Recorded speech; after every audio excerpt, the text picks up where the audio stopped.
जय जिजाऊ जय शिवराय. मित्रांनो, 2-4 दिवस झालं त्रिशूल पाटील दादांच्या जीवाला धोका आहे म्हणून पोस्ट सोशल मीडियावर होत होत्या, परंतु नक्की काय धोका आहे आणि कुणाकडून धोका आहे हे काही कळायला मार्ग नव्हता. तर आता स्पष्ट तुम्ही त्रिशूल दादांचाच व्हिडिओ बघू शकता. काही मोजके भाजपचे भडवे त्या खरकट्याचे कार्यकर्ते त्याचं म्हणणं आहे की खरकट्या म्हणायचं नाही, मेंग्या म्हणायचं नाही, इम्रान हाशमी म्हणायचं नाही, पहिलेचे व्हिडिओ डिलीट कर, नसता तुला महादेव मुंडे करू, आम्ही धुऱ्यावरच्या गवतासाठी मुडदे पाडणारे लोक आहोत, असं त्याचं म्हणणं होतं. मित्रांनो, त्रिशूल पाटलाला कोण धमक्या देते आणि कुणापासून जीवाला धोका आहे ती त्रिशूल दादांनी सांगितलंय.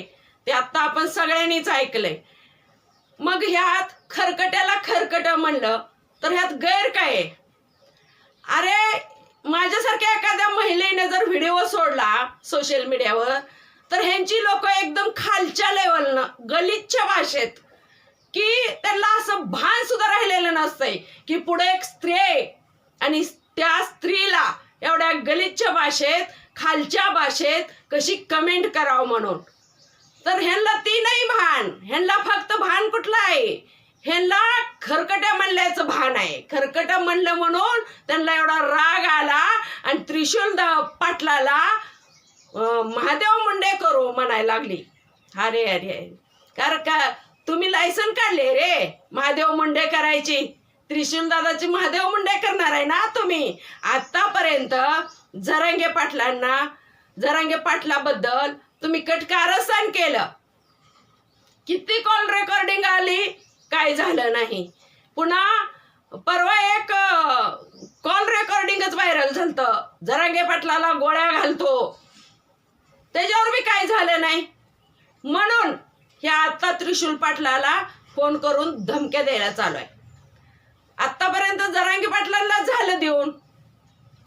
त्यांचं म्हणणं असं आहे की जरांगे पाटलाच्या जवळच्या माणसांना जर धमक्या दिल्या तर ती माणसं गप बसतेली बांगड्या घालून. मग आपण असं दम द्यावा त्यांना.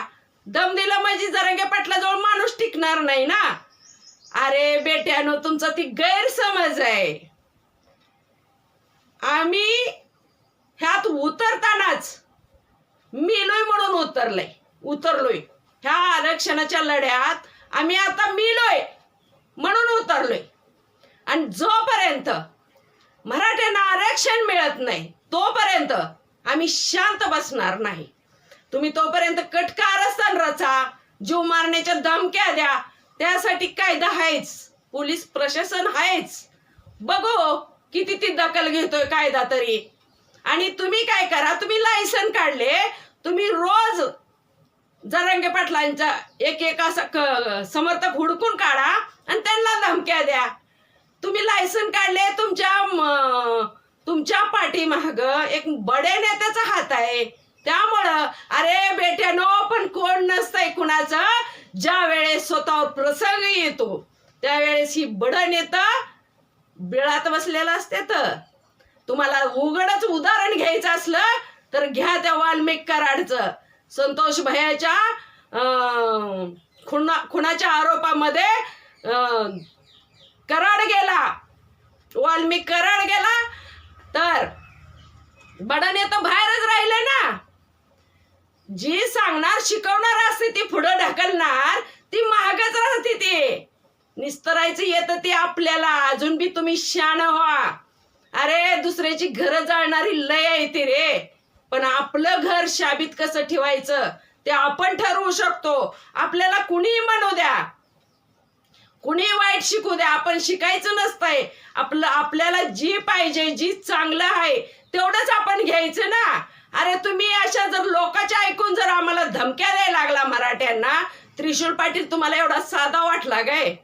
आणि त्रिशूल पाटील एकटा नाही रे बेटेनं, 7 कोटी समाज त्रिशूल पाटलाच्या पाठीमाग आहे. हा, ही मराठा एकत्र आलाय म्हणजे विखुरण्यासाठी नाही आलेला. तुम्ही तुमच्या अवकातीत राहायचं. आणि पुन्हा जर त्रिशूल पाटलाला अशी धमकी दिली, त्रिशूल पाटीलच नव्ह, अख्ख्या 7 कोटी समाजात कुणालाही ट्रोल करू द्या, ह्यांना सुट्टी द्यायची नाही. या अख्ख्या मराठी समाजाने ठरवायचं आहे. कारण रोज एक उठतो काय आम्ही काय कुणाचं मुर्द पाडले तर काय आम्हाला एवढ्या तुम्ही धमक्या द्यायला. अरे आम्ही आमच्या न्याय हक्कासाठीच लढतोय ना. आम्ही काय कुणाचं खाल्लं बिल्लंय काय एवढं आम्ही भ्यायला. आणि तुम्हाला काय तुम्ही उठला धमक्या देताय फोन करून. तुम्हाला काय मराठी समाजाने बांगड्या घातल्या ते वाटलं काय. अरे असलेल्या बांगड्या आम्ही काढू रे. असलेल्या बांगड्या आम्ही काढू. आम्ही कुणावर एक तर अन्याय करत नाही पण आमच्यावर जर अन्याय झाला तर आम्ही शांत बसत नाही. तुम्ही अजून पण शहाणा बना सांगते. हा अजून आता मराठ्याची सहनशीलता संपलेले. मराठी समाज कायद्याचा आदर करतो. कायदा सुव्यवस्था बिघडू नये म्हणून आम्ही शांत आहे. ह्याचा गैरफायदा तुम्ही घेऊ नका. तुम्ही धमक्या दिल्या म्हणजे तुमच्या धमकीला कोण भेटतंय रे. तुमची बायको भीती का तुम्हाला त्रिशूल पाटलाला धमकी द्यायला. ती बघा आधी घरातलं चित्र तुम्हाला भेटतंय का. आणि मग मराठ्याच्या माणसांना धमक्या द्या. शरम वाटायला पाहिजे. अरे जर तुम्हाला खरकट्या म्हणल्याचं राग येतो तर तुमची पण कुत्री आवरा की. आम्हाला गलिच्छ भाषेत एकदम कमेंट करते ते खालच्या लेवलनं. आणि त्रिशूल पाटील एकटा नाही 7 कोटी समाज त्रिशूल पाटला बरोबर आहे. आणि जे बी कोणी धमक्या देत आहेत त्यांनी अवकातीत राहायचं. मराठ्याची सहनशीलता संपले. आणि माझी राज्याच्या मुख्यमंत्र्याला विनंती आतापर्यंत ह्या लोकांचं भरपूर झाले. जर तर आमच्या मराठी समाजात जरांगे पाटलाच्या केसाला धक्का लागो अथवा जरांगे पाटलाच्या कट्टर समर्थकांना काय जर झालं बिलं ह्या महाराष्ट्रात वातावरण शांत राहणार नाही. ह्याची राज्याच्या मुख्यमंत्र्यांना दखल घ्यावी ही विनंती आहे. मुख्यमंत्री साहेब तुम्हाला आमच्या रोज जर लोकांना अशा धमक्या यायला लागल्या जीव मारण्यासाठी तर आम्ही कुठपर्यंत शांत बसणार. आम्ही पण माणूसच आहे. आमची सुद्धा सहनशीलता संपलेली आहे. तर तुम्ही एक राज्याचे मुख्यमंत्री आहेत म्हणून तुम्ही लक्ष द्यावं. आणि अशा नराधमांना ही जी कोण धमक्या देत आहे अशा नराधमांना कठोरात कठोर शिक्षा व्हावी आणि ह्यांच्या मुसक्या आवळण्यात याव्या ही विनंती. जय शिवराय.